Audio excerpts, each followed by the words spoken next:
So can you start out by telling us your name and giving us the spelling? The name is Gerald Kamber, Gerald Kamber. And what is your relationship to Kent? Well, in 1969, they hired me as chairman of the French department, and I came here in the fall of '69 to teach. And what are your memories of the events surrounding May 4th? Well, I wasn't directly involved because I was. I've always been somewhat detached. I'm an intellectual, and my sympathies are with the activists, but I didn't participate. Certainly not part of the establishment, and so I wasn't really in touch with everything that was going on. And when I read or saw on TV or whatever what was going on in campus, the second and third, first, second, third, I just discounted the whole thing. I thought it was a prank. And on the fourth, it seemed absolutely inconceivable to me that they would shoot into a crowd of unarmed students with M1s. I mean, why would you do that? And as I say, I came to school and went to my classroom, got my mail, and went to my classroom, and a few students showed up, and I tried to talk, and they were restless and inattentive, and suddenly we heard the shots, and they said, "Oh, firecrackers." But I didn't believe that till then. I heard the sirens coming in, and I knew something terrible had happened. So I ran down. I was in Satterthwaite Hall. I ran down, and the National Guard had ringed the students there were about 500 of them, massed after the shootings on Blanket Hill. And I walked out there. My first impulse was to show my solidarity with them and sit among them. They were all seated on the grass. And then I realized that there were 5 or 6 or 8 people down at the front, kind of trying to talk to them, trying to intercede with them. And I felt that my place was down there with the faculty. There were 5 faculty members and 2 instructors. So I went down there, and I knew some of them slightly. I didn't know them well, but I knew them slightly. And they welcomed me and gave me an armband. And I stood with them, and we discussed what we could do to prevent the general from giving an order to fire again, a second volley into the students. That would have been even worse because they were jammed together. It would have been really bad. So anyhow, we went Mike Lunine, who was in philosophy, which is the dean of the Honors College, I believe, and Glenn Frank, who was geology, and man from psychology with 2 bullhorns, Barron, and everybody was frantic trying to persuade the children to leave, and they weren't going to do that. And we went to intercede with the general. I crossed the path, the space between him and us. It wasn't very much, about 50 feet, about 3 times to intercede. And the general was adamant. He said, they're going to have to learn what law and order is all about.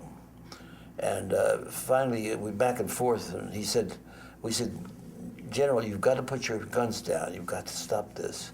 And he said, I'll give him 5 minutes to get out of here, or my men will rush him, with a very rich twang. And we came back, and that's when Glenn Frank made his desperate appeal, and somehow it caught their attention, and they got up and left, and that's what saved the day. That's all I can say. And when did you find out what had happened that day? You mean the original shootings? Yeah. Well, as I was going down the stairs of Satterthwaite, on my way out to this encounter I've described, the students were coming in, and some of my colleagues, and I said, what happened? What's going on? And people had confused this. So somebody said 3 people were shot, and some people said 10 people were shot, or there were rumors, and finally it seemed the most credible statement was that there were 4 killed and 9 wounded, which turned out to be the case. And that's what I heard that, and then that motivated me to go out on the field and see what I could do. And how did it feel to be a professor on that campus and to not be able to protect the students? Well, I was then about 44 years old, and I had a fatherly. Sorry, I just want to move the camera. A fatherly interest, and you always want to protect your children. It was very, very frustrating, and of course, what it pointed up, it was the difference between what Bill Moyers has called plutocracy and democracy. Essentially, you had an interesting situation because Jim Rhodes, the governor, was running. He couldn't succeed himself. He had been in 2 terms, so he was running for the Senate against William Howard Taft III. And Taft was from that old Ohio political aristocracy. There'd been 3 generations of them in Congress. And it was his first try. And he was something of a liberal for a Republican. He was in favor of amnesty for the draft resistors, the ones that had gone to Canada. And the right wing, of course, leaped on that. They showed what he was practically not better than a communist. And Rhodes, I believe, I have no knowledge of this, but in my opinion, he came up with a strategy to outmaneuver Taft to the right. And he was going to run on a law and order ticket. And I believe that, I believe, I can't prove any of this, that I believe that Agnew and Nixon may have encouraged him in this, because he was a well-known conservative Republican. And he instructed the 2 generals, Del Corso and Canterbury, to take a very hard line. And they were hard men. They were old-time military men with a very strict sense of duty and propriety. And when they gave an order, they expected everybody to follow. And I think that was the situation that gave rise to this. That enabled the Guard. The Guard was made up of a lot of old regular Army men who were themselves very hard-nosed, and a lot of young kind of redneck kids. And I think they were enabled, as it were, by this situation to take out their frustrations on the students, and they shot, I don't know this, but they shot obviously on an order. And the sad thing is, as I say, it's never been acknowledged. I'm here because I want to see the truth come out. I don't know what the truth is. I have my suspicions, but I'd like to see that come out and be established once and for all. Whether the people are punished or not is irrelevant, because most of them are dead anyway. The other thing is that I testified in the trial, which I felt was a whitewash.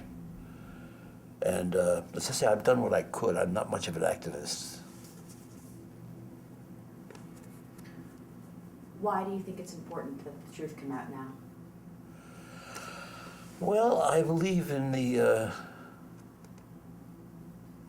in justice and the Constitution of the United States. We have the right to life and liberty and the pursuit of happiness. And we're losing it. And it's very troubling to me when I see these teabaggers. I don't know what to think.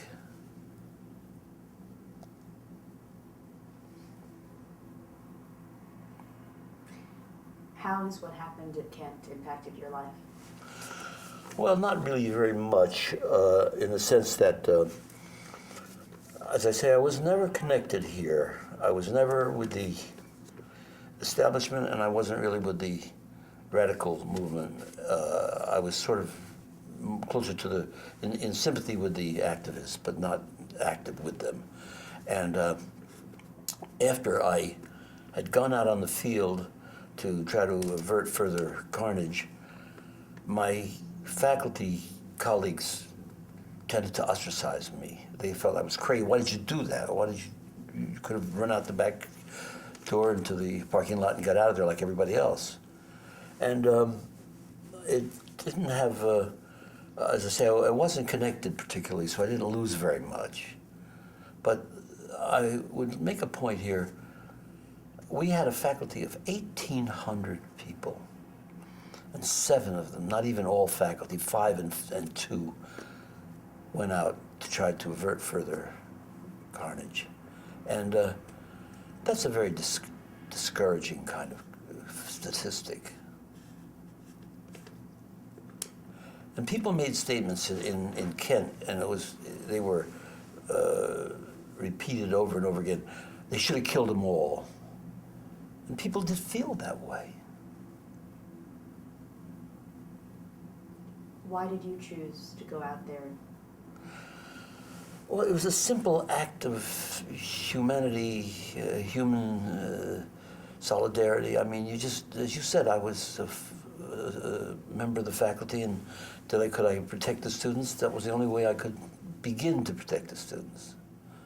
And I did it. I didn't consider myself particularly brave or courageous or anything. I just felt it had to be done, and I was going to do it, and that was it. Also, I was buoyed up by the belief that they couldn't shoot into a group of unarmed students. Even after they had done it, I said, they won't do it again. You know, I mean, I was naive. I wanted to be naive, I guess. And that's what happened. Have you been back to Kent? I came back a few times. I testified in a trial. I drove down here. And I've been back about 2 or 3 times. I went to see Glenn Frank. We became great friends after this. And so I came to see him once at his office, and, you know, that sort of thing. A couple times. And what does it mean for you to come back for the 40th? Well, for me, it's unfinished business. Until we get the truth out, it's unfinished business. I don't recognize it anymore. It's so completely changed. I can't orient myself any longer here, either geographically or ideologically or intellectually. So it's not, they're going to give me a plaque this afternoon. You know, what could I say? What does that mean? But the people like you are trying to get to the bottom of it, and I hope you do. In the tradition of your great father. Why do you think it's important that people remember what happened here? Well, history is past reality, and you mustn't lose track of it. Unfortunately, most of us are losing track of it, not only here, but in every way, which is why the Constitution is no longer in force the way it was, the way it should be. And that troubles me very deeply. I'm very patriotic. I'm a Marine, veteran of World War II, D-Day landing on Iwo Jima. I love my country. I don't like the shape it's in now. And this is one of the first cracks since World War II, this is one of the first cracks in the tapestry.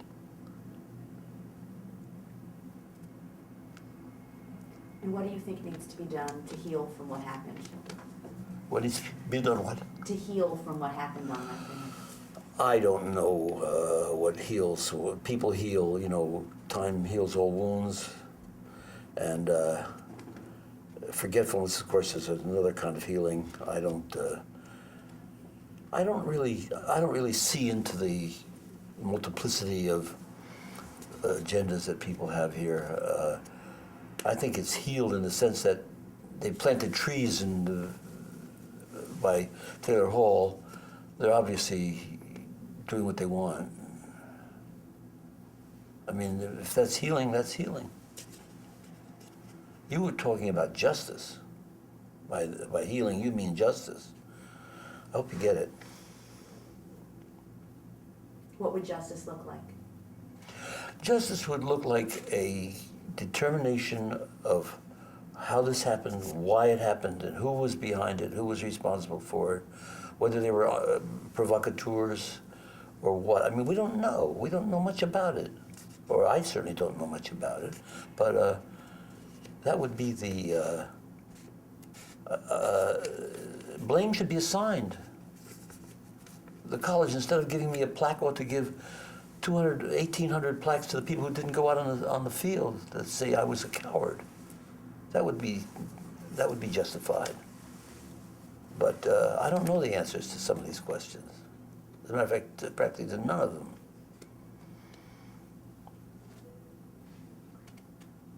Is there anything we haven't asked you that you think is important to the story? No. I think you're very efficient and you asked me the right questions, and Well, thank you so much for it was coming in. my privilege, and thank you.